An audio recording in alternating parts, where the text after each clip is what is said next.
Hello बच्चा party. स्वागत है आपका एक बार फिर से अपने इस यूट्यूब चैनल पर। लास्ट क्लास में हमने फंडामेंटल पार्टिकल्स जो एटम के अंदर प्रेजेंट होते हैं, जो कि इलेक्ट्रॉन, प्रोटॉन और न्यूट्रॉन, उनकी डिस्कवरी के बारे में बात की थी। और सबसे लास्ट में जो टेबल था वो हमने ये बनाया था, जिसके अंदर हमने देखा था कि फंडामेंटल पार्टिकल कौन से हैं, चार्ज कौन से हैं, मास क्या क्या है उनके, और उनकी रिप्रेजेंटेशन क्या है। और इसमें रिप्रेजेंटेशन में यहाँ पे जो इलेक्ट्रॉन था, इसकी मैंने गलती से ये लिख दिया था। ठीक है, तो यहाँ पर दिस इज -1 और दिस इज 0, क्योंकि हमें पता है कि इलेक्ट्रॉन जब अपन लोग निकालेंगे या ऐड करेंगे तो वो बेसिकली एलिमेंट की जेड इस पर डिपेंड करेगा, है ना। यहाँ से ये चेंज होगा। क्लियर है? तो इसके बारे में डिटेल डिस्कशन अपन लोग देखेंगे। तो फिलहाल अपन लोग ये समझेंगे कि ये हमारा चार्ट हो गया, जिससे हम लोगों को ये पता लगा कि किस फंडामेंटल पार्टिकल की किसने खोज की है, और साथ में उनके चार्जेस क्या हैं और उनके मासेस क्या हैं, जो कि मैंने आपको बोला था, विच इज़ वेरी इंपॉर्टेंट, जो कि हमारे काम आएगा किसके अंदर, जब हम न्यूमेरिकल सॉल्व करेंगे तब उनके अंदर इन सब चीज़ों की बहुत ज़रूरत पड़ने वाली है। सो बी केयरफुल। क्लियर है? सो यहाँ तक डन। आज हम लोग बात करेंगे आगे, और अब हम बात करने वाले हैं बेसिकली कि हमारे पास फंडामेंटल पार्टिकल्स तो आ गए, बट अब मुद्दा ये है कि किस तरीके से इन फंडामेंटल पार्टिकल्स को अरेंज किया किसी भी एटम के अंदर। एटम क्या है अभी एग्जैक्टली हमको पता लगा नहीं है। ठीक है। सो सबसे पहले एटम के बारे में जो अटेम्प्ट दिया, एटॉमिक मॉडल जो बनाया, वो थे हमारे पास कौन? J Thomson. अब थॉमसन एटॉमिक मॉडल था, वो क्या कहता है मॉडल, उन्होंने अपने पॉइंट्स क्या क्या रखे, वो समझने की कोशिश करते हैं। और अगला जो टॉपिक पढ़ेंगे हम लोग आज की क्लास में वो होगा रदरफोर्ड गोल्डफॉयल एक्सपेरिमेंट, और उसके बाद में हम लोग पढ़ेंगे आइसो सीरीज। तो आज हम लोग 3 सब टॉपिक कंप्लीट करने वाले हैं। एक तो रदरफोर्ड एटॉमिक मॉडल, एक थॉमसन एटॉमिक मॉडल, और तीसरा होगा आइसो सीरीज। तो चलिए करते हैं फिर आज की क्लास को स्टार्ट। उम्मीद है बच्चों ये सारी चीजें आप लोग याद कर लिए होंगे। ठीक है, और नहीं है जिनको याद तो प्लीज आप लोग फंडामेंटल पार्टिकल्स की जो चार्ज हैं, जो उनके मास हैं, ये सब चीजें अपने को पता होनी चाहिए। और थ्योरी क्वेश्चंस के लिए भाई किताब पढ़ना बहुत ज़्यादा ज़रूरी है। यदि किताब नहीं पढ़ोगे आप लोग और सिर्फ इन चीज़ों को रट के आ जाओगे तो फिर पेनफुल रहेगा। सो किताब पढ़ना है थ्योरी के लिए, बाकी न्यूमेरिकल्स के लिए प्रैक्टिस करते रहो बस। ठीक है, चलिए। सो अब हम लोग स्टार्ट करेंगे। पहले हम लोग स्टार्ट कर रहे हैं बेटा एटॉमिक मॉडल्स, ये हमारा हेडिंग हो गया, एटॉमिक मॉडल्स। और एटॉमिक मॉडल्स में सबसे पहला जो हम लोग पढ़ने जा रहे हैं वो होगा हमारे पास Thomson's atomic model. Thomson's atomic model. अब भैया थॉमसन्स एटॉमिक मॉडल जो है, इन्होंने क्या बताया बेसिकली? तो इन्होंने बोला कि थॉमसन्स एटॉमिक मॉडल को कैसे मान के चले, तो ये पहला ऐसा अटेम्प्ट था जिसने एटम के बारे में आइडिया दिया। और इन्होंने किसके साथ कंपेयर किया गया उसको? वाटरमेलन से। किससे कंपेयर किया? वाटरमेलन से। ठीक है, अब ये कैसे किया, क्या है ये, तो इसको अपन लोग एक नाम से और जानते हैं, इसको प्लम पुडिंग मॉडल, मॉडल भी बोलते हैं, प्लम पुडिंग मॉडल भी बोलते हैं, या फिर रेजेंस पुडिंग मॉडल के नाम से भी जानते हैं, रेजेंस पुडिंग मॉडल के नाम से भी जानते हैं। तो ये इनके नाम हो गए। ठीक। सो ये क्या कहता है बेटा? तो सबसे पहला पॉइंट तो यही है, इन्होंने बोला बेसिकली कि जो एटम है वो स्पेरिकल है ये। और इसमें इन्होंने बोला कि जो पॉजिटिव चार्ज का जो स्पेयर है, जहां पे पॉजिटिव चार्ज प्रेजेंट है, वो है कितने रेडियाई में बेटा? तो 10⁻⁻8 सेंटीमीटर, ये रेडियाई है उसका। पॉजिटिव स्पेयर का रेडियाई कितना ले लिया इन्होंने? 10⁻⁻8। मतलब इन्होंने ये बोला कि ये जो स्पेयर है जिसका रेडियस 10⁻⁻8 है, इस पूरे स्पेयर पे कौन सा चार्ज है? ये यूनिफॉर्मली पॉजिटिव चार्ज बोला उन्होंने। क्या बोला इसको? यूनिफॉर्मली पॉजिटिव चार्ज बोला, जिसका रेडियस कितना दे रखा है? 10⁻⁸ सेंटीमीटर। और उन्होंने ये बोला कि जो पॉजिटिव चार्ज होगा वो इसके सरफेस पे, पूरे स्फीयर के सरफेस के ऊपर क्या होगा? फैला होगा, जिसका रेडियस कितना है? इतना है। राइट। दूसरा पॉइंट उन्होंने ये बोला कि जो ये पॉजिटिव स्फीयर है पूरा, वो तो ठीक है, इसी के अंदर रेजिन्स की तरह, जैसे पुडिंग के अंदर क्या होते हैं? रेजिन्स प्रेजेंट होते हैं ना, ऐसे ही इस स्पेयर के अंदर जो पॉजिटिव स्पेयर है मेरे पास, उसके अंदर क्या है, इलेक्ट्रॉन्स एम्बेडेड हैं। इलेक्ट्रॉन्स क्या है इसके अंदर, electrons are embedded, electrons are embedded, ठीक है। इलेक्ट्रॉन्स इसके अंदर फंसे हुए हैं बेसिकली। तो जैसे यदि अपन लोग बात करें किसकी, तरबूज की, तो तरबूज को हमने काटा, तरबूज को जब काटोगे तो कैसे दिखता है ना, एक सरफेस उसका पूरा रेड दिख रहा है। तो जो रेड सरफेस दिख रहा है वो क्या है, बेसिकली वो पॉजिटिवली चार्ज स्फीयर मान लिया है उसको। और बीच में जो बीज प्रेजेंट हैं, तो वो बीज जो है वो कैसे हैं, उसके अंदर धसे होते हैं ना, तो उसको क्या बोल दिया है कि वो इलेक्ट्रॉन है, ठीक है। ये पूरा मॉडल जो है बेसिकली वो काम करता है किसके ऊपर, ओवरऑल, ओवरऑल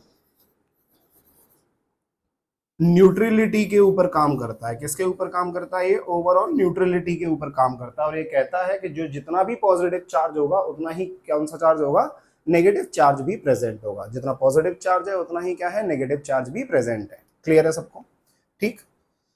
इसी की बात करें अपन लोग, एक तो न्यूट्रलिटी के ऊपर बात कर लिया, दूसरा चीज बोलता है स्टेबिलिटी। और वो भी कौन सी स्टेबिलिटी बेटा, तो इलेक्ट्रोस्टैटिक फोर्स ऑफ अट्रैक्शन कह सकते हैं इसको, है ना। जो पॉजिटिव चार्ज और कौन सा चार्ज होगा, नेगेटिव चार्ज में, वो क्या होगा, मेंटेन होगा, ठीक है। सो ये बेसिकली इनका आइडिया था, ये बेसिकली इनका पूरा सेट आइडिया था कि एटम बेसिकली कैसे दिखता है। इसमें मेन पॉइंट आते हैं कि ये फेल कहाँ हुए, बेसिकली ये किन चीजों के बारे में फेल हुए, क्या नहीं बता पाए। तो बेटा बेसिकली ये फेल होते हैं, स्पेक्ट्रा नहीं बता पाते। ये क्या नहीं बता पाते, ये स्पेक्ट्रा के बारे में कोई आइडिया नहीं दे पाते। Sir what is the meaning of spectra, ये स्पेक्ट्रा हम लोग अभी देखेंगे, ठीक है। अभी हम लोग नेक्स्ट क्लास में शायद अपन लोग स्टार्ट करेंगे कि स्पेक्ट्रा है कौन सी चीज। तो ये फेल हुआ किसके बारे में, स्पेक्ट्रा के बारे में, स्पेक्ट्रा के बारे में नहीं बता पाया। दूसरा चीज ये अल्फा स्कैटरिंग एक्सपेरिमेंट, कौन सा, अल्फा स्कैटरिंग एक्सपेरिमेंट के बारे में भी कोई चीज नहीं बता पाया उसके बारे में, है ना, ठीक है। सो ये फेल होता है हमारे पास किसके अंदर, एटॉमिक स्पेक्ट्रा और अल्फा स्पेक्टरिंग स्कैटरिंग एक्सपेरिमेंट के अंदर क्या हो गया, ये फेल होता है, ठीक है। इसको ये इलस्ट्रेट या फिर डिफाइन नहीं कर पाता है, बता नहीं पाता इसके बारे में। सो यदि हमसे कोई पूछता है, क्वेश्चन आएगा अभी तो कैसा आएगा कि भैया थॉमसन एटॉमिक मॉडल किस चीज पे डिपेंड था, तो ओवरऑल किसके ऊपर, न्यूट्रलिटी, चार्ज मेंटेन था, ओवरऑल न्यूट्रलिटी के ऊपर डिपेंड करता है। जितना पॉजिटिव चार्ज होगा उतना ही नेगेटिव चार्ज होगा। और ये क्या है, ये 10⁻⁻8 सेंटीमीटर का रेडियस है। एक क्या है, एक स्पेयर है जिसके पूरे सरफेस पे क्या है, पॉजिटिव चार्ज है, और उसके अंदर इलेक्ट्रॉन्स क्या है, एम्बेडेड है। Is that clear to everyone, done. So आप लोग इसको नोट डाउन करो, फिर हम लोग आगे बढ़ते हैं।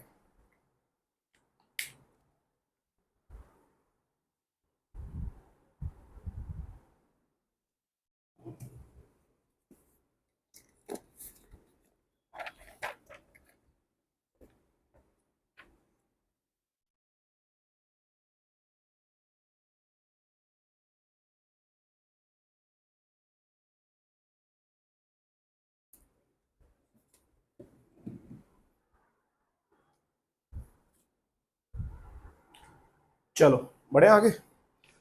सो ये हुआ हमारा थॉमसन एटॉमिक मॉडल, या फिर प्लम पुडिंग मॉडल, या फिर रेजिन पुडिंग मॉडल, कुछ भी कह सकते हैं। मेन मेन पॉइंट मैंने आपको बता दिए हैं। पॉजिटिवली चार्ज यूनिफॉर्मली, है ना, यूनिफॉर्मली पॉजिटिवली चार्ज स्फीयर माना, जिसके अंदर इलेक्ट्रॉन्स क्या है, एम्बेडेड है। और ये मॉडल किसके ऊपर डिपेंड था, ये ओवरऑल न्यूट्रलिटी के ऊपर डिपेंड करता है ये मॉडल, ठीक है। अब नेक्स्ट अपन लोग चलते हैं किसके पास, दूसरा वाला जो है वो बड़ा इंपॉर्टेंट मॉडल है बेटा, नाम है क्या, रदरफोर्ड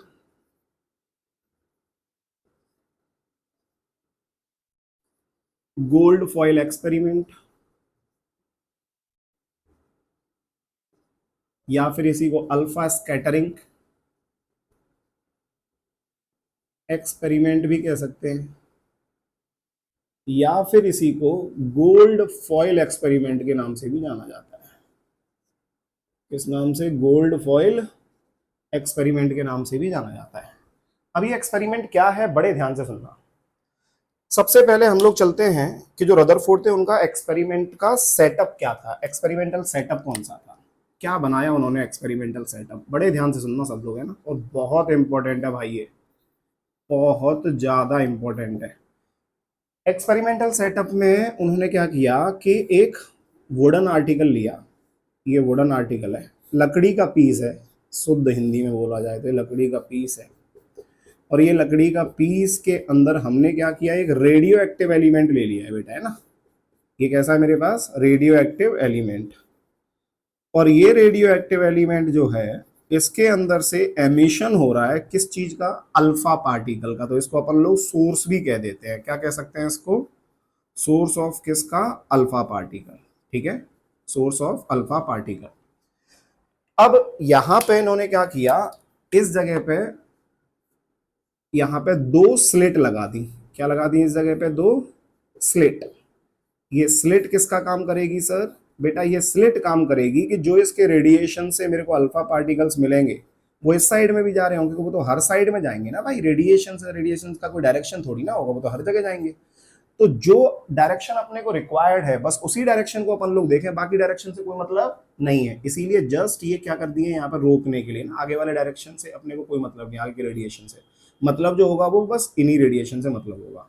तो पहले मैं क्या करता हूँ, पूरा एक सेटअप बना देता हूँ, उसके बाद में समझाना स्टार्ट कर दूंगा।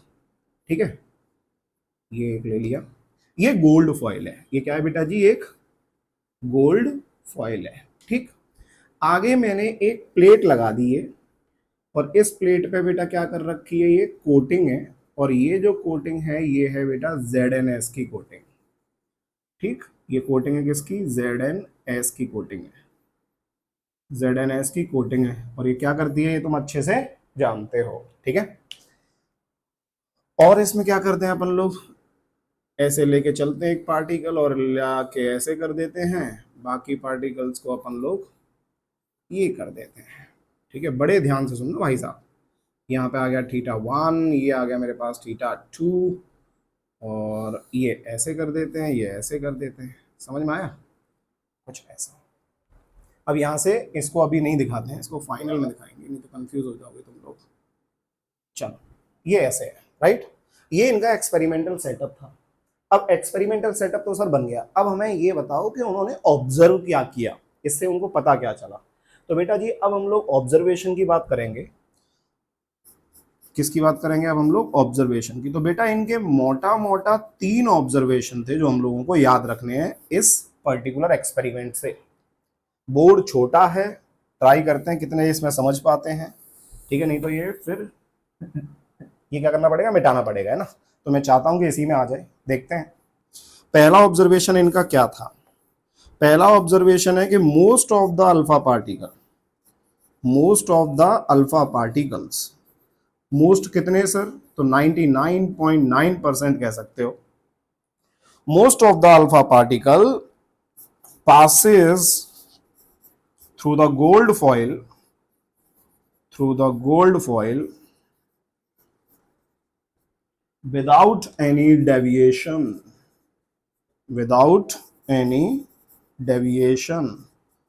पहला पॉइंट भाई उनका ये था कि उन्होंने ऑब्जर्व किया कि जब अल्फा पार्टिकल जा रहा था और इससे टकराया, तो इससे जब टकराया था तो उन्होंने ऑब्जर्व किया कि 99.9% ऑफ द अल्फा पार्टिकल इस गोल्ड फॉइल से आगे पास कर गए बिना किसी डेविएशन के। ये उनका पहला ऑब्जर्वेशन था बेटा इससे। ठीक, सेकेंड ऑब्जर्वेशन क्या है, सेकेंड ऑब्जर्वेशन था उनका few of the alpha particle, few of the alpha particles deviates by an angle, by an angle क्या, थीटा। सेकेंड इनका ये था कि जो कुछ अल्फा पार्टिकल जो थे वो क्या किए, थीटा एंगल से क्या कर गए बेटा, डेविएट कर गए। ठीक, तीसरा ऑब्जर्वेशन, तीसरा और last observation, very few alpha particle, very few alpha particle. कितना वेरी फ्यू, तो एक पार्टिकल कह सकते हो 20,000 में, किसमें, एक पार्टिकल कह सकते हो 20,000 में एक पार्टिकल ऐसा था जो कि bounce back on its own path, bounce back on its own path. मतलब 20,000 में एक पार्टिकल ऐसा था कि गया अल्फा किसके पास, गोल्ड फॉइल के पास गया और वापस आ गया। समझ में आ रहा है, गया और वापस आ गया। अब ये इनके ऑब्जर्वेशंस थे। इन ऑब्जर्वेशंस के बाद में अब अगला चीज क्या आएगा कि भैया ये हो क्यों रहा है, तो इस चीज को समझने के लिए कंक्लूजन पे चलना पड़ेगा। तो पहला पॉइंट था हमारा क्या, एक्सपेरिमेंटल सेटअप। दूसरा क्या है हमारा ऑब्जर्वेशन, कि उन्होंने क्या क्या ऑब्जर्व किया। तीसरा चीज अब हम लोग देखेंगे कंक्लूजन, कि इस चीज का होने का रीजन क्या है। तो उस चीज को जानने के लिए फटाक से उतारो, आगे बढ़ते हैं फिर, चलिए।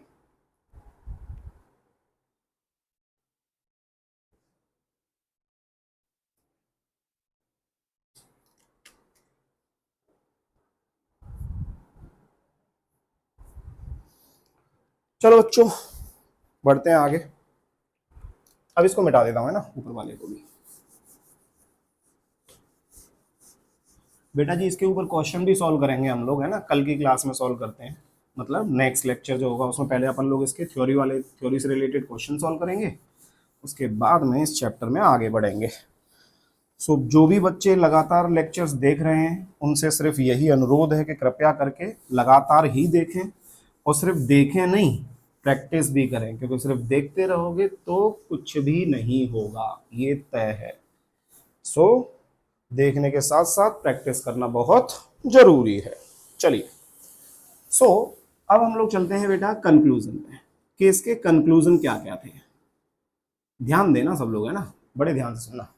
मैं कुछ बना रहा हूँ, पहले पहले बना रहा हूँ कुछ, ये बनाया मैंने कुछ ऐसा, ये मैंने बनाया कुछ ऐसा, ठीक है, और इधर से मैंने बनाया कुछ इस तरीके से। क्या है, सब बताऊंगा, सब बताऊंगा भाई, बस पहले सुंदर बनाने से थोड़ा अच्छा दिखना चाहिए ना भाई।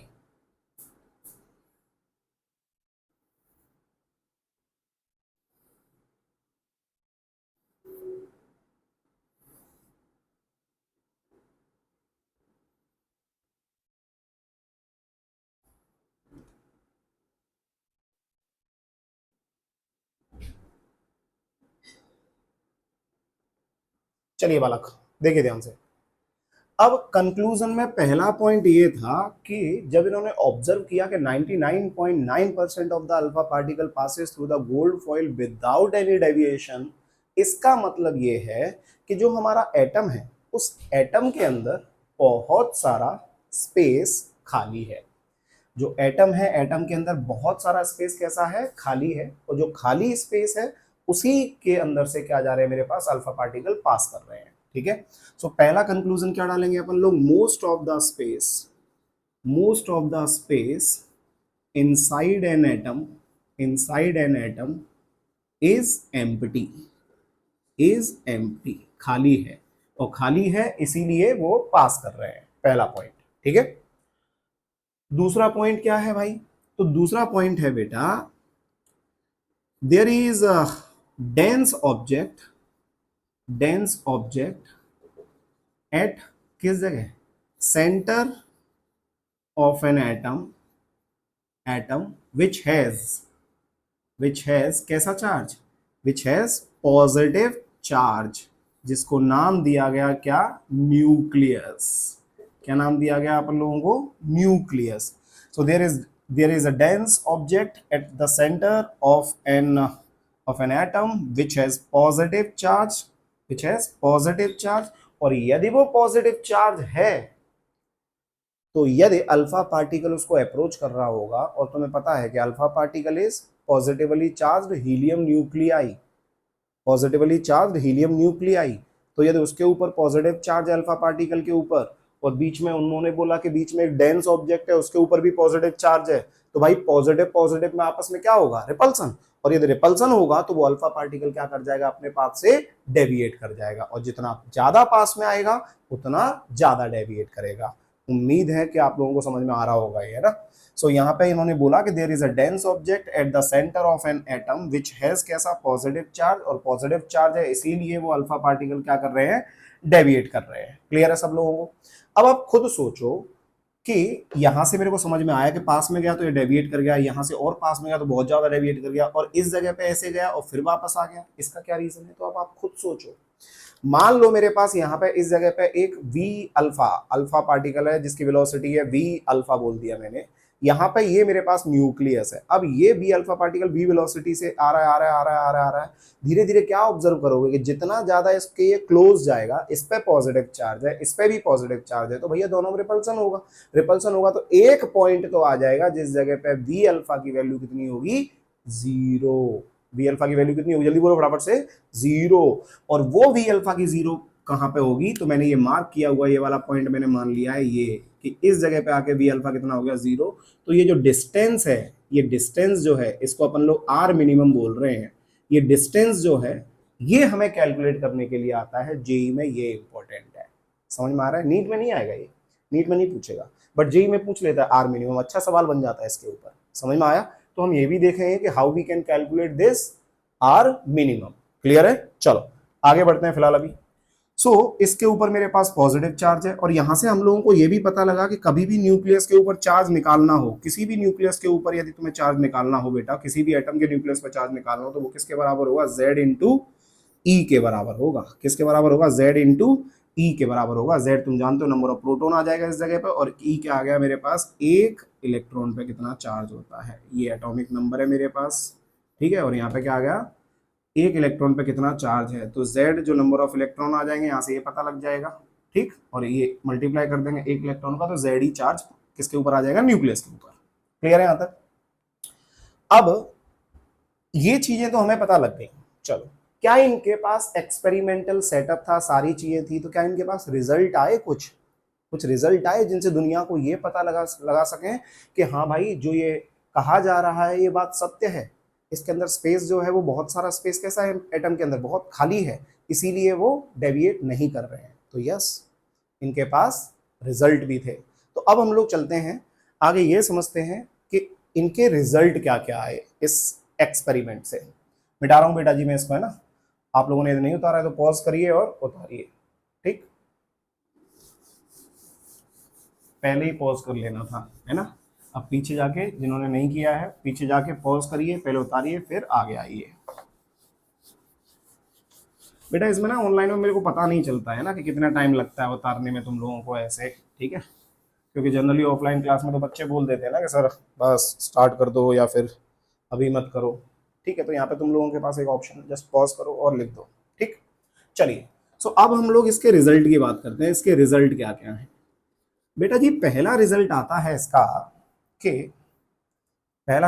इसका कि इन्होंने रेडियस ऑफ एटम देखा, और रेडियस ऑफ किसका, nucleus, which is equals to 10 raise to the power minus 13 centimetre, and this was is equals to 10 raise to the power minus 8 centimetre.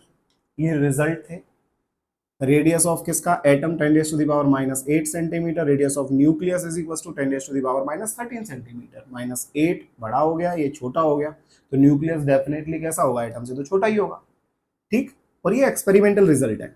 इसको मीटर में लिखेंगे तो 10 रेज टू दी पावर कितना हो जाएगा, माइनस 10 मीटर हो जाएगा, और ये कितना हो जाएगा, 10 raise to the power minus 15 metre हो जाएगा। क्लियर है? अब स्पेरिकल शेप का मान रखा है, तो वॉल्यूम ऑफ एटम भी अपन लोग निकाल सकते हैं, विच इज इक्वल्स टू 4/3 कितना, पाई आर क्यूब, और आर कितना आ जाएगा, 10 raise to the power minus 10 है, तो यहाँ पे लिख सकते हैं 10 raise to the power minus 30 metre cube. ये वॉल्यूम हो गया किसका, एटम का। ऐसे सिमिलरली वॉल्यूम ऑफ न्यूक्लियस निकालेंगे तो nucleus is equals to 4/3 into pi into r, r इतना है, तो ये 10 raise to the power minus 45 metre cube हो जाएगा। इसको मैंने इक्वेशन 1 मान लिया है, और इसको मैंने इक्वेशन क्या मान लिया है, 2। दोनों को मैंने क्या कर दिया, डिवाइड कर दिया। दोनों को डिवाइड करूंगा तो ये इसके साथ कैंसिल आउट। ठीक है, ये पाई पाई कैंसिल आउट, ये ऊपर जाएगा तो कितना बचा, 15। तो देयरफॉर क्या लिख सकते हैं यहाँ से, जल्दी बोलो फटाफट से, volume of atom is equals to volume of किसका, न्यूक्लियस, इनटू कितना बोल सकते हैं, 10 की पावर 15। क्या बोल सकते हैं, जल्दी बोलो फटाफट से, 10 की पावर 15। तो ये पहला रिजल्ट था हमारा, जो हमें पता लगा कि भाई एक एटम के अंदर, हमें क्या पता है, एक एटम के अंदर एक न्यूक्लियस होता है, बट इनके हिसाब से जो एक एटम है उसके अंदर कितना स्पेस खाली होता है, तो भाई साहब एक एटम के अंदर 10 raise to the power 15 nucleus आ सकते हैं। 10 raise to the power 15 nucleus आ सकते हैं। Now you can easily imagine कि कितना स्पेस उसके अंदर एम्प्टी होगा। समझ में आ गया सब लोगों को? तो ये पहला उनका रिजल्ट था। दूसरे रिजल्ट की बात करें तो दूसरे रिजल्ट उनका ये था कि आज के बाद तुम्हें किसी का भी रेडियस निकालना हो, किसी भी न्यूक्लियस का रेडियस निकालना हो, तो ये हमेशा बराबर होगा आर नॉट इंटू ए की पावर 1/3। किसी भी एटम के न्यूक्लियस का रेडियस निकालना हो तो वो किसके बराबर होगा, आर नॉट इंटू ए की पावर 1/3, और ये कांस्टेंट है, इसका वैल्यू फिक्स होता है 4/3 इंटू 10⁻⁻13 वॉट सेंटीमीटर। और ए जो है आपका, ये बेटा होता है एटॉमिक मास। जो भी आपको एलिमेंट दे रखा है उसका, जो एटम दे रखा है उसका एटॉमिक मास कितना होगा, वो होगा ए। तो इसके ऊपर यदि अपन लोग क्वेश्चन करें तो एक छोटा सा क्वेश्चन है, ध्यान देना सब लोग। Calculate calculate the radius of किसका, न्यूक्लियस, रेडियस ऑफ किसका, nucleus of an atom of किसका, एल्यूमिनियम। ये एल्यूमिनियम का एक एटम है, उसका न्यूक्लियस का रेडियस अपन लोगों को कैलकुलेट करना है। तो क्या करेंगे, सिंपल ये फॉर्मूला डाल दो। कैसे सॉल्व होगा, ध्यान दो जल्दी से। आर ऑफ किसका, न्यूक्लियस ऑफ एल्यूमिनियम है ना, r of nucleus of aluminium, यहाँ पे कितना आ जाएगा जल्दी बोलो, 4/3 इंटू 10 की पावर कितना, माइनस का 13 सेंटीमीटर, इंटू ए 27 की पावर 1/3। तो बेटा ये कितना आ जाएगा, 3 आ जाएगा। तो इसको क्या लिख सकते हैं, 4/3 इंटू 10 की पावर -13 सेंटीमीटर इंटू 3। ये 3 कैंसिल आउट हो जाएगा यहाँ से, तो कितना बचा, तो रेडियस ऑफ न्यूक्लियस जो आ गया एल्यूमिनियम का वो होगा 4 इंटू 10 की पावर -13 सेंटीमीटर। खत्म। समझ में आया कि नहीं आया, क्लियर है सबको। तो ऐसे आप लोग इजीली कैलकुलेट कर सकते हो। आप फटाफट से इसको छापो, आगे देखते हैं थर्ड रिजल्ट।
चलो बच्चा पार्टी, चलो बढ़ते हैं आगे। सो बेटा हमारे हो गए कितने रिजल्ट, 2 रिजल्ट हो गए। एक रिजल्ट और है जो यहाँ से हमें पता लगा।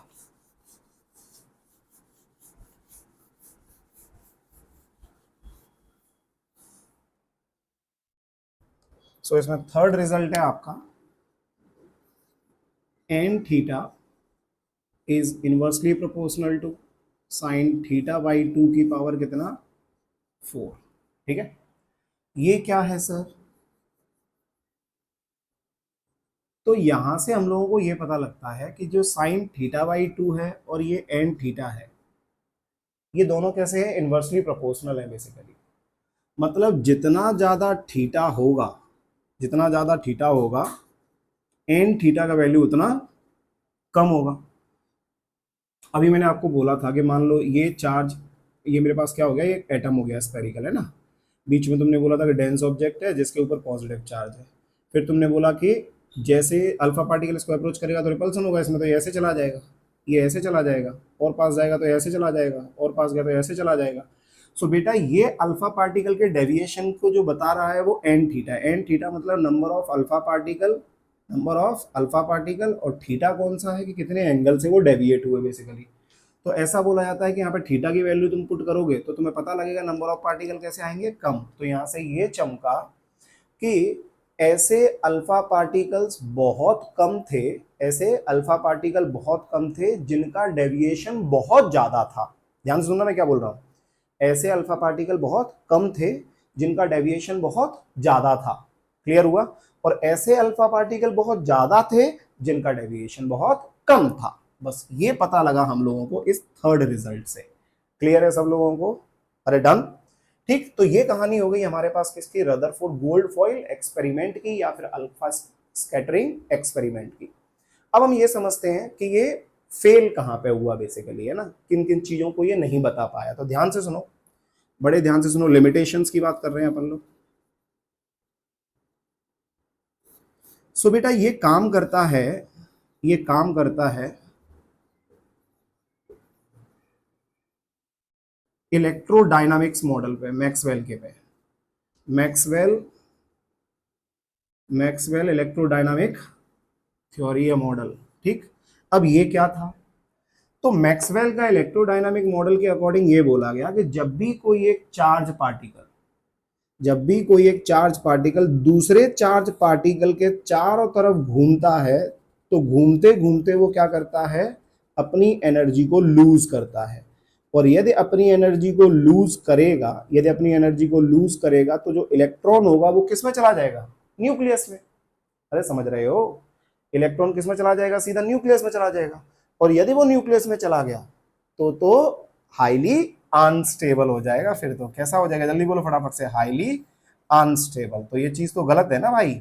यदि इस मॉडल से पूरा काम किया गया, इन्होंने पूरा जो समझाया वो किसकी हेल्प से, किसकी हेल्प ली? मैक्सवेल इलेक्ट्रोडायनामिक मॉडल की। बट वो मॉडल क्या कहता है? वो मॉडल कहता है कि यदि कोई चार्ज पार्टिकल एक चार्ज पार्टिकल के सराउंडिंग चारों तरफ घूमेगा तो वो धीरे धीरे क्या करेगा? अपनी एनर्जी को लूज करेगा। और इनके अनुसार यदि एनर्जी लूज की गई तो वो सीधा कहाँ चला जाएगा? न्यूक्लियस में। और एटम कैसा हो जाएगा? Highly unstable. ठीक, दूसरा point, it could not explain again atomic spectra. It could not explain atomic spectra. Next, it could not explain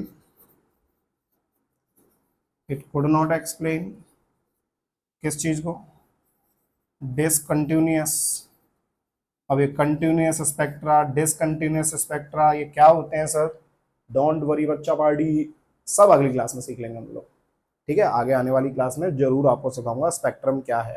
ठीक है, so it could not explain discontinuous spectrum. So this was the total कहानी of किसका? Rutherford gold foil experiment. But यहाँ से सिर्फ हमको ये मजा आया सीखने में कि जो थॉमसन ने हमको बोला हुआ था कि 10⁻⁸ सेंटीमीटर का कोई रेडियस होगा, उसके स्फेयर बनाएंगे और जो स्फेयर होगा उस पर पॉजिटिवली चार्ज क्या होगा? यूनिफॉर्मली डिस्ट्रीब्यूटेड होगा। बट ऐसा गलत है। क्यों? क्योंकि उन्होंने तो ये बोला कि जो एटम होगा उस एटम के अंदर 99.9% अल्फा पार्टिकल पास कर रहे थे बिना किसी डेविएशन के। मतलब उसके अंदर स्पेस कैसा है? खाली है। और जो उन्होंने बोला कि स्फेयर, पूरे स्फेयर के ऊपर क्या होगा? पॉजिटिवली चार्ज डिस्ट्रीब्यूटेड होगा। इन्होंने ये बोला कि वो पूरे पे नहीं है, वो एक जगह पे कॉन्सेंट्रेटेड है। वो एक जगह पे कैसा है? कॉन्सेंट्रेटेड है। क्लियर हुआ सब लोगों को? यहाँ तक समझ में आया? So this was the end of this theory. Now we are going to start the last subtopic of today's class, which is iso series. उतारिए फटाफट से।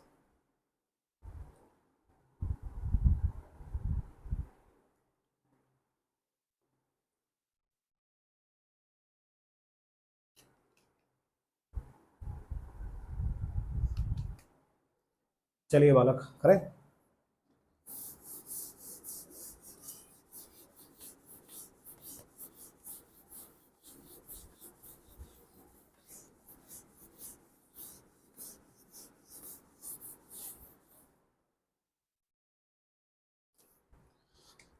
सो बच्चा party, next is iso series. इससे भी छोटे मोटे सवाल बन जाते हैं, तो ध्यान से सुनना, बहुत टफ नहीं है, इजी है। ठीक, पहला पहला आता है बेटा आइसोटोप्स। आइसोटोप्स याद रखने का तरीका, टोप्स में पी आता है। पी मतलब प्रोटॉन। पी मतलब क्या? प्रोटॉन।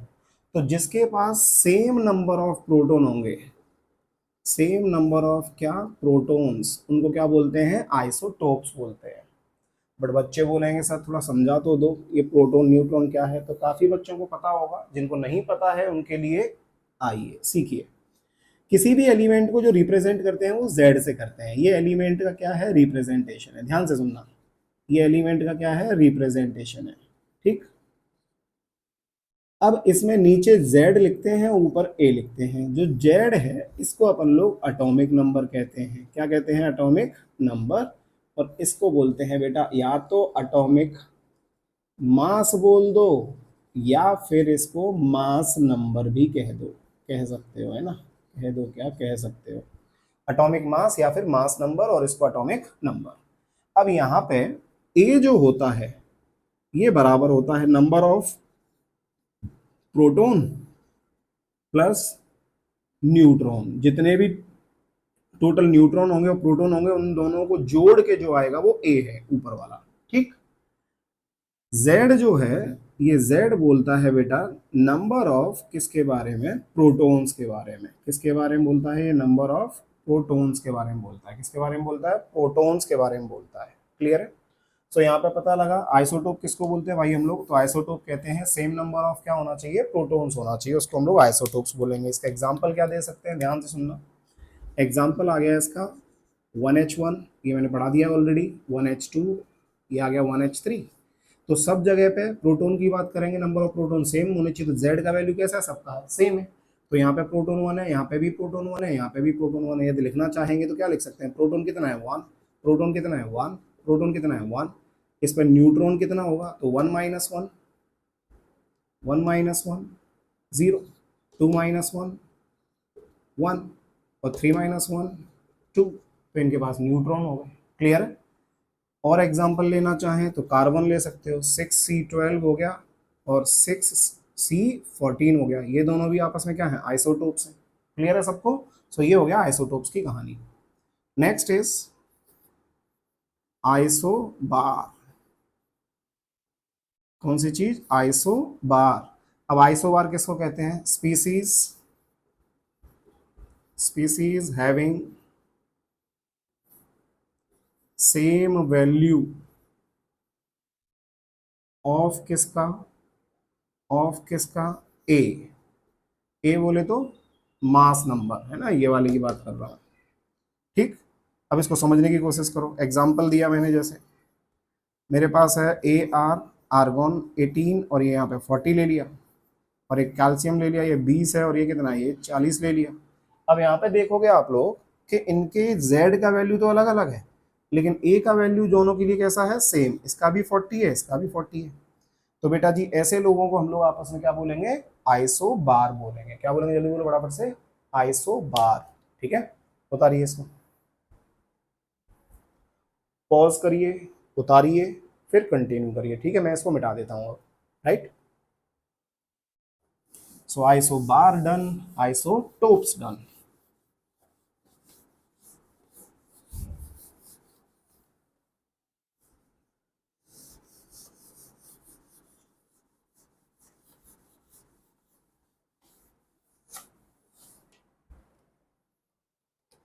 तीसरा है बेटा आइसोटोन्स। आइसोटोन्स मतलब स्पीसीज। याद रखने का तरीका, एन आ रहा है तो मतलब न्यूट्रॉन हो जाएगा यहाँ पे। तरीका है भाई, तुमको अच्छा लग रहा है तो याद करो, नहीं तो फिर जो है वो याद रखो। Species having same number of किसका? न्यूट्रॉन। सर जी अब न्यूट्रॉन किसके बराबर है? तो ये ऑलरेडी मैं बता चुका हूँ। यदि तुम्हें न्यूट्रॉन निकालना है तो हमेशा बराबर होगा किसके? ए माइनस जेड के बराबर हो जाएगा। ये न्यूट्रॉन हो गया। क्लियर है? तो ए माइनस जेड का वैल्यू कैसा होना चाहिए? सेम होना चाहिए। यदि ए माइनस जेड का वैल्यू सेम है तो वो आपस में क्या होंगे? आइसोटोन्स होंगे। क्लियर है? अब मैंने एग्जांपल लिया एक, मान लो एक फ्लोरीन है और यहाँ पे कितना ले लिया? 919 ले लिया। ठीक है, और पोटाशियम ले लिया। ठीक, इससे तो नहीं आएगा दोस्त। ए माइनस जेड सेम करना है ना, दोनों का डिफरेंस सेम करना है। सो यहाँ पे एक काम कर लो ना, ये ले लो, कैल्शियम ले लो, ये 20 ले लो और ये 40 ले लो। ध्यान दो। अब यहाँ से मैंने क्या किया? ये 40 है, 40 में से 20 किया तो कितना बचा भाई? तो न्यूट्रॉन इसके पास कितने होंगे बेटा? न्यूट्रॉन होंगे 40 माइनस 20, 20। ठीक, और इसकी बात करेंगे, इसके पास न्यूट्रॉन कितने हैं? तो 39 में से कितना माइनस करोगे? 19, तो कितना आ जाएगा? जल्दी बोलो फटाफट से। ये भी 20 आ जाएगा। तो दोनों के पास न्यूट्रॉन कैसे हैं, सेम है। ये दोनों के पास न्यूट्रॉन सेम है, तो ये एग्जांपल जो होगा ये दोनों आपस में क्या होंगे, आइसोटोन्स होंगे। ये दोनों आपस में क्या होंगे, जल्दी बोलो फटाफट से, आइसोटोन्स होंगे। क्लियर है सबको। चौथा जो आता है बेटा उसको बोलते हैं अपन लोग आइसो इलेक्ट्रॉनिक। क्या बोलेंगे, आइसो इलेक्ट्रॉनिक। नाम से पता लग रहा है, आइसो मतलब सेम, इलेक्ट्रॉनिक मतलब इलेक्ट्रॉन्स। तो यहाँ पे लिख सकते हैं अपन लोग species having same number of electrons, species having same number of electrons. Example देंगे तो क्या दे सकते हैं, N-3, O-2, F-, neon, Na+, Mg+2, Al+3। तो बेटा सबके पास इलेक्ट्रॉन की बात करें तो यहाँ पे एटॉमिक नंबर 7 है, -3 है, तो कितना हो जाएगा टोटल इलेक्ट्रॉन। अब देखो ये माइनस चार्ज आ गया तो कितने इलेक्ट्रॉन होंगे, ये सब चीजें मैं आप लोगों को पढ़ा चुका हूँ। कहाँ पढ़ाए हैं मैंने, तो आप बेसिक इनऑर्गेनिक केमिस्ट्री के लेक्चर्स देख सकते हो। मैंने 4 लेक्चर ऑलरेडी अपलोड किए हुए हैं, तो वो आप देखिए, वहाँ पे ये सब चीजें आपको सीखने को मिलेंगी, और ये चीजें मैंने वहाँ पे भी पढ़ाई हुई हैं। ठीक है। सो यहाँ पे इलेक्ट्रॉन की बात करें, 7 और 3 10 हो जाएंगे इसके पास इलेक्ट्रॉन, सही है। और इस जगह पे बात करेंगे तो 8 और 2 10, 9 और 1 10, इसके पास 10 10 10 10, सबके पास 10 10 इलेक्ट्रॉन है। तो जब सबके पास सेम इलेक्ट्रॉन है तो ऐसी वाली स्पीसीज को हम लोग क्या नाम देते हैं, iso electronic species. Next, fifth, isosters किसे कहते हैं सर, ध्यान देना सब लोग, आइसोस्टर्स।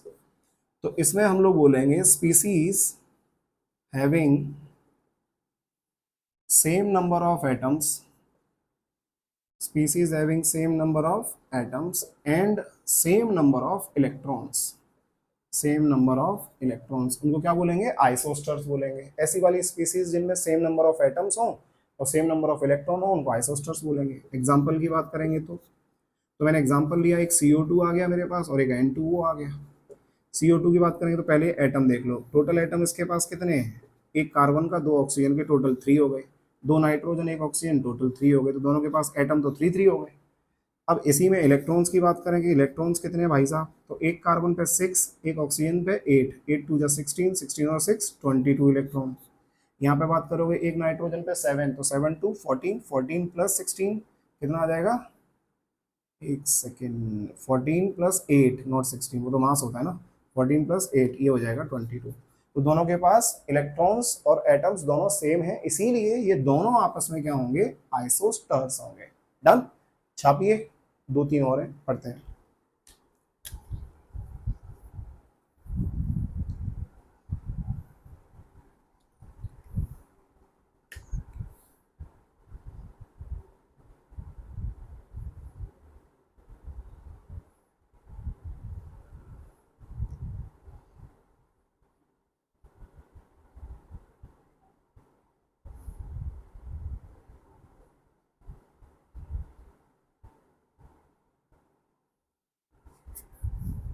चलिए बच्चा पार्टी, बढ़ते हैं आगे। सो 5 हो गए हमारे पास ये।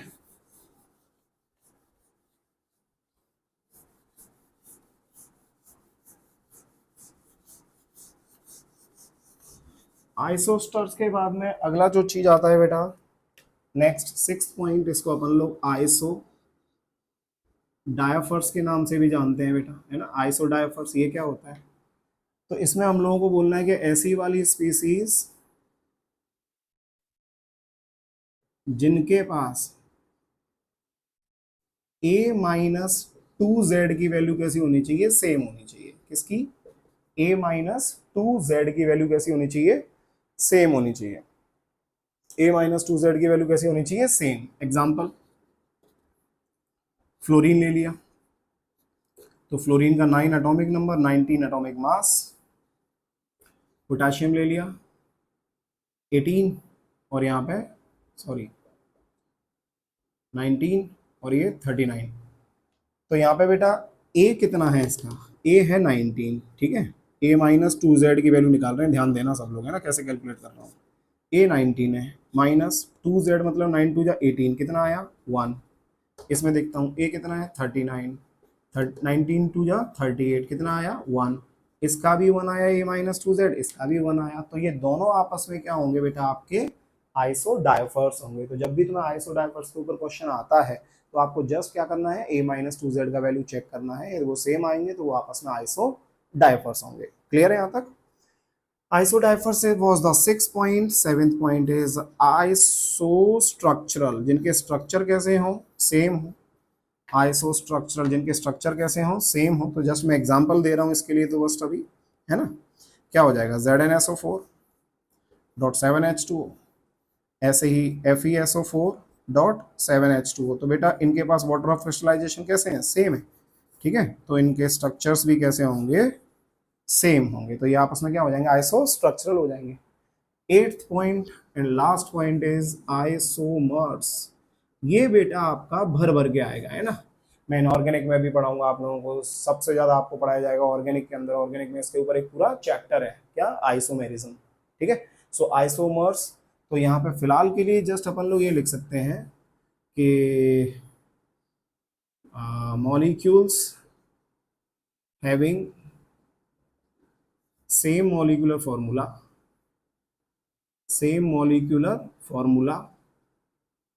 but having different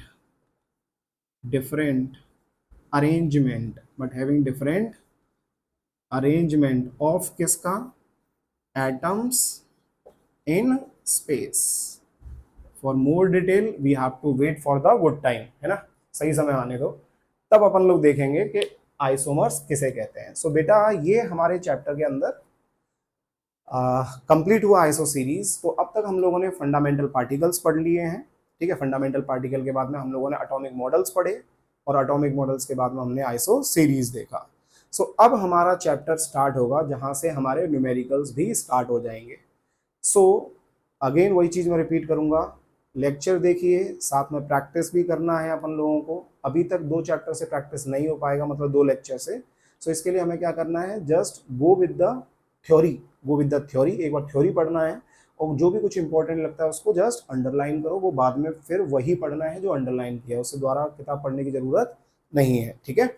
सो अगली क्लास से हम लोग स्टार्ट करेंगे कि न्यूमेरिकल्स को कैसे अप्रोच करेंगे, और इस चैप्टर में हम लोग आगे बढ़ेंगे। बट उससे पहले ये जो 2 लेक्चर्स हैं ये अच्छे से पढ़िए आप लोग, और कोई भी डाउट आता है तो आप लोग कमेंट सेक्शन में मुझे भेज सकते हो, उसका रिप्लाई मैं आपको वहाँ पे दे दूंगा, ठीक है। चलिए फिर मिलते हैं हम लोग नेक्स्ट क्लास में, तब तक के लिए बाय बाय।